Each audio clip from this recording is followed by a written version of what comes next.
de la gestion du football qui confondent le football à une église.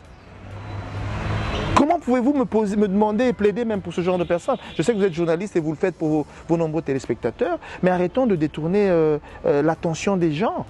Il est fin mandat, point barre. Maintenant, allons aux élections dans l'unité, sans exclusion aucune, et permettre à ce que cette équipe puisse survivre.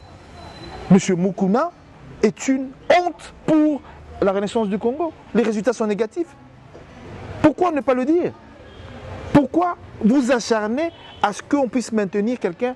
Il y a eu même une alternance pacifique dans ce pays. C'est un exemple pour dire quand ça ne va pas. Vous savez, dans des pays développés, quand on a eu à faire des échecs comme il l'a démontré, on démissionne.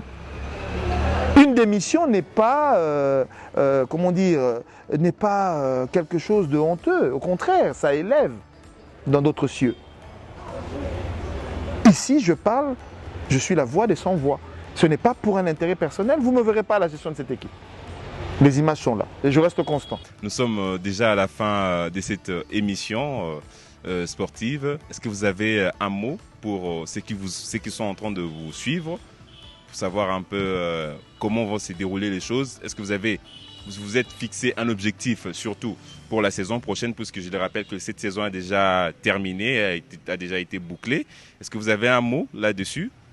D'abord, c'est pour vous remercier en tout cas pour le temps et surtout l'énergie que vous avez empruntée pour qu'on puisse échanger. La fin est simple, c'est l'interpellation aux autorités, c'est rassurer les nombreux supporters que nous resterons derrière les intérêts qui sont les leurs, c'est-à-dire aujourd'hui relancer, restructurer la Renaissance du Congo avec d'autres dirigeants, dans l'inclusion la plus totale, en mettant nos émotions, nos égos de côté pour permettre à ce que l'intérêt de la Renaissance soit mis au devant et puis mettre les bonnes personnes à la bonne place afin que cette équipe de la ville de Kinshasa, de la République démocratique du Congo, puisse être redorée de son blason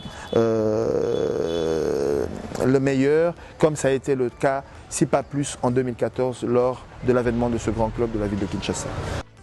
Eh bien, merci à vous, messieurs Jean-Max Mayaka, d'avoir participé à cette émission. Merci surtout d'avoir éclairé un peu l'opinion sur la question qui circule autour de ces clubs mythiques que je rappelle. Eh bien, mesdames et messieurs, merci à vous d'avoir été nombreux à nous suivre depuis la maison. On a parlé de ces clubs, de ces football clubs mythiques, le FC Renaissance, où il y a beaucoup de questions en tout cas qui se posent au niveau de la gestion même de cette équipe. Eh bien, lors de nos prochains éléments, on essaiera un peu d'approfondir sur ce qui va se passer à la suite. Quant à moi, je vous dis au revoir et on se retrouve à la prochaine pour une nouvelle édition. Merci.